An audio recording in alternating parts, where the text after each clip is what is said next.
hindi na ligtas liguan at pangisdaan ang dagat sa ilang bahagi ng Bataan dahil sa oil spill mula sa lumubog na motor tanker. Puspusan naman ang trabaho ng mga otoridad para hindi na kumalat ang langis. Mula sa Limay, Bataan, live na magbabalita si Mon Gualvez. Mon, kumusta ang ginagawang paglilinis sa oil spill? Cheryl, in terms of paglilinis, patuloy pa rin naman yung pagharang o paglalagay ng mga oil spill boom sa paligid nitong mga naunang tumagas ng langis mula nga sa lumubog na MT Terra Nova, lalo na doon sa may ground zero kung saan, according sa PCG o Philippine Coast Guard, meron pa ring kumakawala na nasa less than 1 liter per hour na langis mula nga dito sa lumubog na tanker. Halos 7 kilometro mula sa pampang ng Limay, Bataan ang pinaglubugan ng motor tanker Terra Nova. Kasama ng provincial government, eksklusibo rin kaming nakapunta sa ground zero.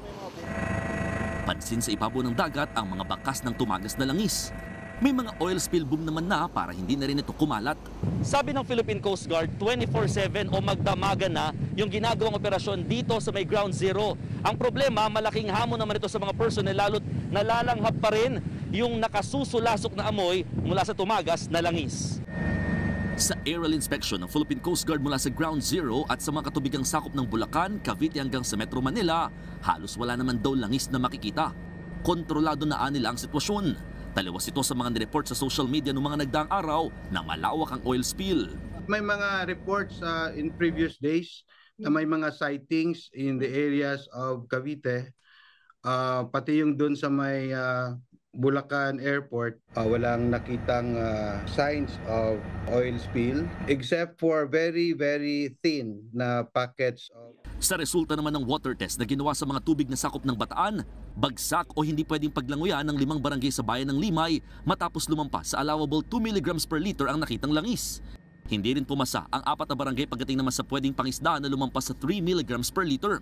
Ang barangay Lamao nga umabot pa ng 30 mg per liter o 10 beses na mas mataas sa pinapayagang bilang yung dami ng langis.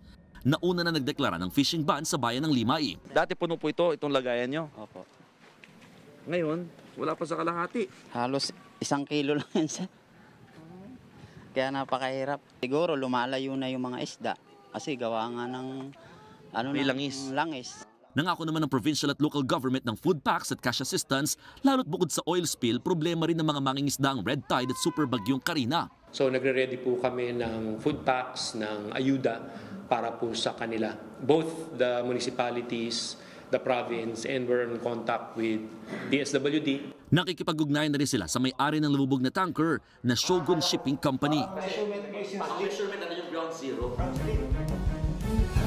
Cheryl, katatapos lamang ng ginawang sea surface survey ng Philippine Coast Guard mula sa may ground zero hanggang sa mga coastal areas nitong bayan ng Limay, pati na rin yung mga karatig na mga bayan dito sa Bataan. At ito ay para nga i-check kung meron pa nga ibang umaabot na portions ng langis mula sa tumagas na mga nauna na oil mula sa lumubog na tanker, at so far wala naman kasi ang pinangangamba nila magbago yung direksyon ng hangin at mapunta sa kanilang pampang. As of the latest update din naman ng PCG o ng Philippine Coast Guard, ngayon 19 valves na ang totally nasasara o natatapalan mula sa 24 valves dito sa lumubog na tanker. Ang tanong siguro kahapon 18, bakit ngayon isa lamang yung nadagdag, no? At bakit parang natatagalan?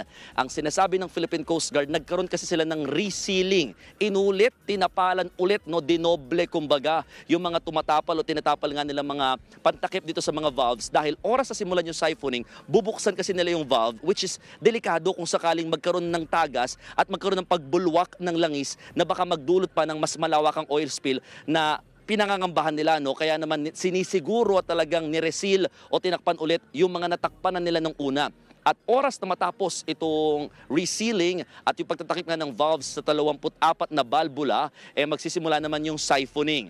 50,000 liters a day yung target nilang mahigop, no, mula sa lumubog na tanker. At pag umabot na yan ng nasa 300,000 liters, it will take around 6 days to 1 week, maaangat na daw, no, sa patuloy para umangat yung tanker at iuurong nila o dadalhin nila sa pampang para doon naman ipagpatuloy yung paghigop sa mga natitira pang langis na umaabot kasi sa kabuuan kabuuan na 1.4 million liters yung lamang karga nitong lumubog na tanker dito sa bahagi nga ng Limay, Bataan. Cheryl. Mon, klaruhin lamang natin, yung sinasabi mo na sa monitoring, 1 liter per hour yung tumatagas. Ito ba ay nanggagaling doon pa rin sa engine oil? Or ito na yung karga, kasama na ito doon sa karga nila talagang yung mahigit 1 milyon na litro ng langis?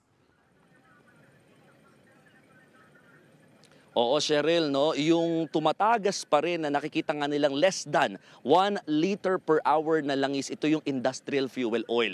Ito yung karga nitong barko, no, na makapal-kapal compared sa mga engine fuel na diesel na pwede matunaw din naman eventually kapag nasinaga na ng araw. Pero itong pinangangambahan nila, pag patuloy pang kumalat kasi mas marami-rami ito, Cheryl, kung ikukumpara doon sa Mindoro, nasa 800 to 900,000 liters lamang na industrial fuel. Ito kasi 1.4 million liters ng industrial fuel. Makapal na klase ng langis na hindi basta-basta natutunaw agad-agad kahit masikatan ng araw. Cheryl. Kailan daw nila matatapos na isara yung mga valves? Makukumpleto na sarahan yung 24 valves? Well, they are trying their best, Cheryl, no, na masara talaga ito immediately. Kaya nga 24/7 na daw yung ginagawa nilang operation dito, no, nasa 8 to 9 divers yung meron dun sa Salvor or sa mga tumutulong nga para nga maalis yung mga kargang langis nitong naturang lumubog na tanker, bukod pa dun sa mga divers din ng Philippine Coast Guard. At ayaw na muna nila magbigay pa ng additional timeline kasi nga ilang araw na rin sinasabi nila na sana nitong nakaraang araw pa nagsimula yung siphoning, pero para nga mas makasiguro muna, talagang pinipilit nilang matapos within the day itong sealing or capping na rin ng mga valves, no, dito sa lumubog na MT Terra Nova. Cheryl. Kumusta naman yung kooperasyon ng may-ari nitong lumubog na barko, na tanker? Ang sabi ng Philippine Coast, ang sabi ng provincial government ng Bataan talagang in close coordination naman daw yung may-ari, no, at representatives nga nito sa kanila. Pero ang pinaka-tinatarget talaga nila dito is yung third party, no, yung insurance, kasi nga total, ang sinasabi din kahapon, kumpleto naman daw sa dokumento, insured nga, no, yung term kahapon ni Governor, insured naman daw according to the documents itong naturang lumubog na MT Terra Nova. So what they're trying to communicate is sana matalungan na, no, yung mga residenteng naapektuhan bukod pa sa tulong na binibigay naman ng provincial government, local government, maging ng DSWD. Cheryl. Maraming salamat, Mon Gualvez. Sa puntong ito, makakausap natin si Bataan Governor Joet Garcia. Magandang tanghali po sa inyo, Gov. Salamat po sa oras. Gov, pakilinaw lamang po yung sabi po kasi ng BFAR Central Luzon, wala pa silang ipinatutupad na fishing ban sa Bataan sa kabila po ng oil spill. Pero sa ngayon, may umiiral ng fishing ban sa bayan po ng Limay. Tama po ba? At sino po ang nagpatupad po nito? Tama po yun. Meron na pong dineclare na fishing ban si Mayor Nelson David ng Limay. At ayon naman yan, no, sa local government code, no, under yung provision po natin sa general welfare, kung kinakailangan protektahan ng mayor, ng Sangguniang Bayan, ang kanilang mga sinasakupan, pwede po silang mag-declare or gumawa ng action. In this case, nakita po natin 7 kilometers away lang yung kung saan lumubog ang Terra Nova. Kaya po malapit po talaga yan sa bayan ng Limay, lalo na po sa Lamao. Ito po yung parang direct na may na malapit or naka-align dun po sa saan lumubog ang Terra Nova. So dahil po dyan, gumawa na po ng aksyon si Mayor Nelson para po mag-impose ng fishing ban. At kahapon, Cheryl, nandun kami sa Lamao. Nakausap ko rin yung iba natin mga kababayan doon. And sumusunod naman sila kasi gusto rin nila makasiguro na hindi po sila magkakaproblema, hindi magkakasakit, pati yung mga binibentahan ng mga isda. No? Also, gusto ko rin idagdag, naglabas na rin po ng water ambient test results ang EMB, no, CRD DESP dito sa ating region. And lumalabas nga, meron pong ilang mga barangay, lalo na po dyan sa barangay Lamao, na above acceptable level yung na resulta based sa July 26 result. No, ang normal is 1 to 2 mg per liter, kung tama yung naalala ko. Sa Lamao, nasa 30. So I think meron naman talagang basis si Mayor. At sabi ko nga, under the General Welfare Act, talagang katungkulan po ng Mayor, ng Local Chief Executive na gawin kung ano yung kinakailangan para masigurong protektado yung ating mga kababayan. At ito, Gov, ay sa kabila ng kahit na sinabi po ng BFAR na pasado pa sa test at taste and odor na test po ang mga Yes, sensory. nahuling isda sa Bataan? Tama po. Yan po yung tinatawag nating sensory examination. Pinaliwanag din naman yan ni RD Willie Cruz doon sa aming NDREAM, RDREAM meeting noong Opo. isang araw. Pero sensory is different from yung scientific study na ongoing pa din. So, siyempre, kaysa po antayin natin yung lalabas sa scientific study na pinadala po sa mga laboratory, I think prudent, better for our people Yes, and more oo. kung makagawa na po tayo ng action. Oo, makasiguro na po agad, ano? Bukod Tama po po yan. sa, Gov, bukod po sa bayan ng Limay, ano pa pong mga bayan ang naapektuhan? Well, ang katabi po ng Limay ay Mariveles at saka Orion. And then tuloy-tuloy po yan mula sa Orion, Pilar, Balanga, all the way to Coran. Pero sa ngayon, wala pa naman hong fishing ban ng Mariveles at saka Orion. Inoobserbahan pa rin natin yung oil sheen kung meron pong makikita at ito nga pong mga test results. So far, ang Mariveles po, ano pa naman, hindi pa ho lumalagpas dun sa standard na sinet. Kaya po mukhang okay pa ho tayo sa Mariveles. Okay. So, klaruhin ko lamang po, Gov, Limay pa lamang po ang may pagpapatupad ng fishing ban.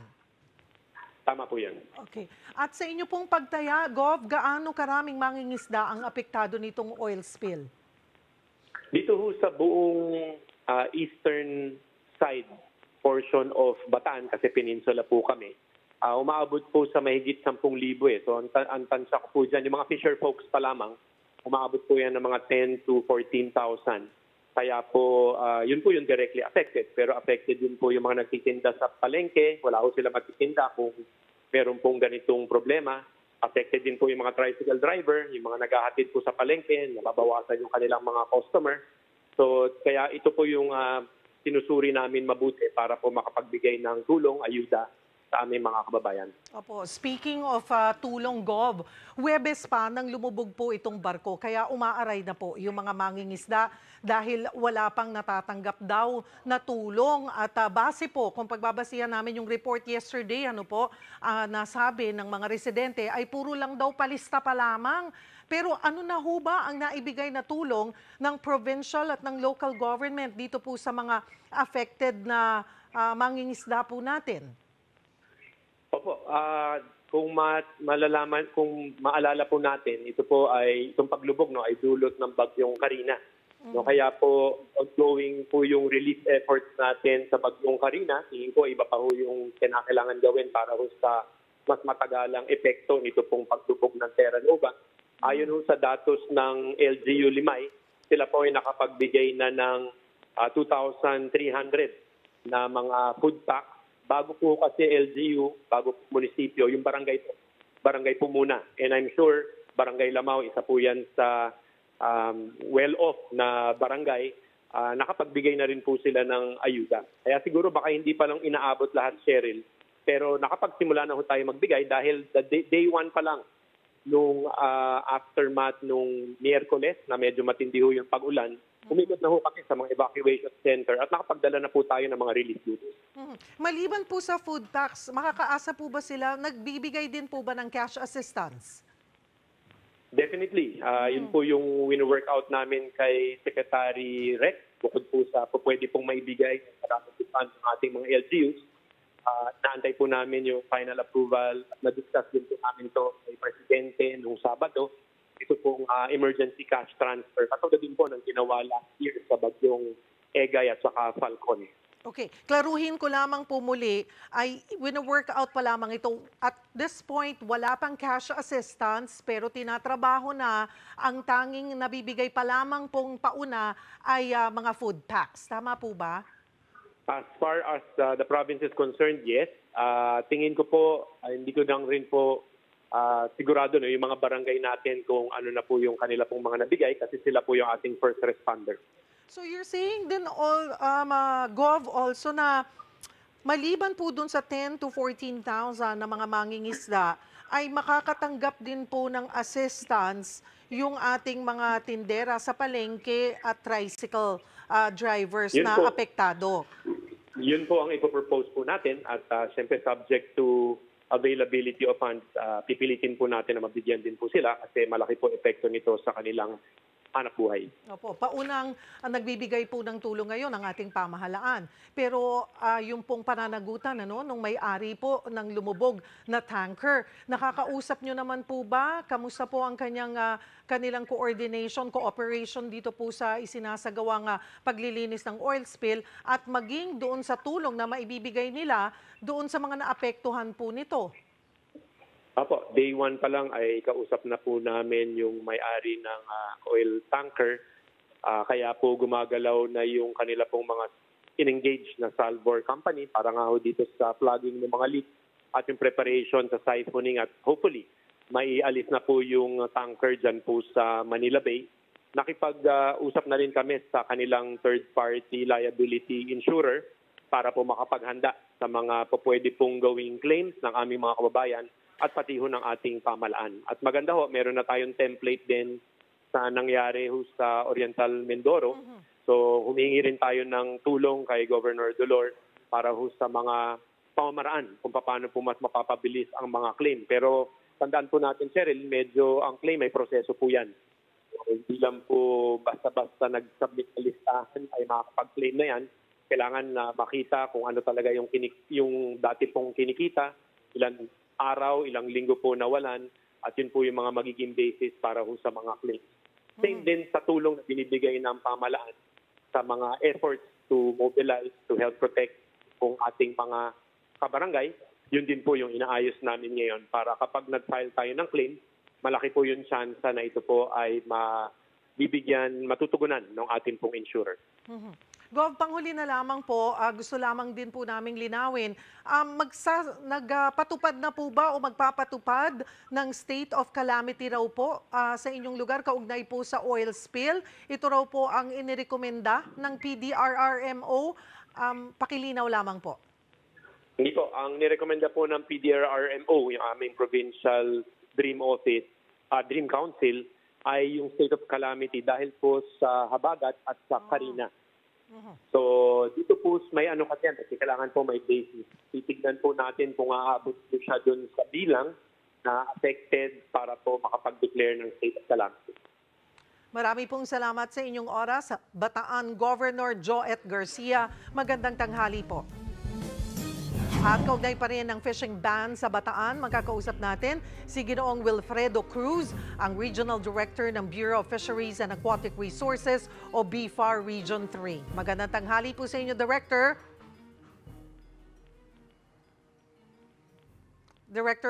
Director Cruz. Alright, balikan na lamang po natin si... magandang tanghali po, Director Cruz. Magandang tanghali po. Okay. Magandang tanghali po. Alright, kakakausap lamang po namin kay Governor Garcia at sila po yung nagpatupad na agad ng fishing ban.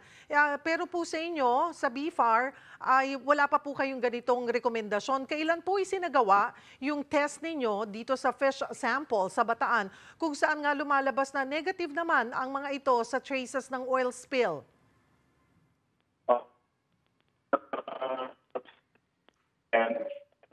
Director, pasensya na po. Konting pihit lamang po at nagpuputol-putol po kayo. Apo. Okay na po. Okay po. Konti na lamang po. Hello po. Ayun, okay. na po. It's better. Opo. Go Sige ahead. po. Go ahead, Opo. Director. Opo. Nung Sunday po ay nagsimula na kaming kumuha ng samples sa mga particular yung mga bayan ng ng Balanga. Then kinabukasan na yung Bulacan at Pampanga na po. So based dun sa ating results po, sa ating sensory evaluation, ay pumasa pa naman po that time yung ating mga yung ating mga samples. Pero again, we're talking about sa Balanga and Bulacan. Pero hindi Yes po po. dito sa mismo sa Limay, Mariveles, Orion, yung medyo around the area po ng Ground Zero. Opo, from then on po, araw-araw naman po kaming kumukuha. At yung last sampling naman po namin, dahil ang Limay, dahil nag-declare siya ng fishing ban sa kanyang mga restricted areas. So hindi na po kami kumuha ng samples diyan dahil restricted na po. So nag-focus po kami sa Orion, sa Balanga, sa ibang mga munisipyo. So far po negative pa rin naman sila. But in the event po na meron kaming suspected na na nag-fail siya sa amoy at sa lasa, ito naman po ay aming isinasubmit sa National Fisheries Research Development Institute saka yung ating third-party laboratory para ma-analyze po yung polycyclic aromatic hydrocarbons. Yun naman po ang ating yung tinitignan natin yung hazard niya sa health po as far as yung carcinogen po. So, klaruhin din po natin, sa Limay lamang po, bawal ito, pero pwede pang mangisda ang mga taga Mariveles, Orion, Pilar, Balanga at iba pa pong bayan sa Bataan. Yes po. Based po doon sa napagmitingan po ng NDR Armorsy Joint, upon the recommendation po ng RIFAR ay saka po magde-declare po ang mga LGU kung po sila ng ban. So far Limay pa lang naman po ang mayroong ban. Opo. And sabi nyo po, araw-araw kayo naman kumukuha ng samples. Ano po? So far, wala naman po bang pagbabago? Hindi naman natin nakikitaan ng pagtaas ng content ng oil spill or nagkakaroon na ng bahid ng oil spill yung pong mga samples? Today po, as per update po, parang meron na pong nakita sa yung mga samples ng Mariveles but still to be validated po. Magsasubmit po kami ng report mamaya pong alas 2 sa Office of Civil Defense. Opo. Alright. Okay. Marami pong salamat for the update. BIFAR Region 3 Director Wilfredo Cruz, magandang tanghali po.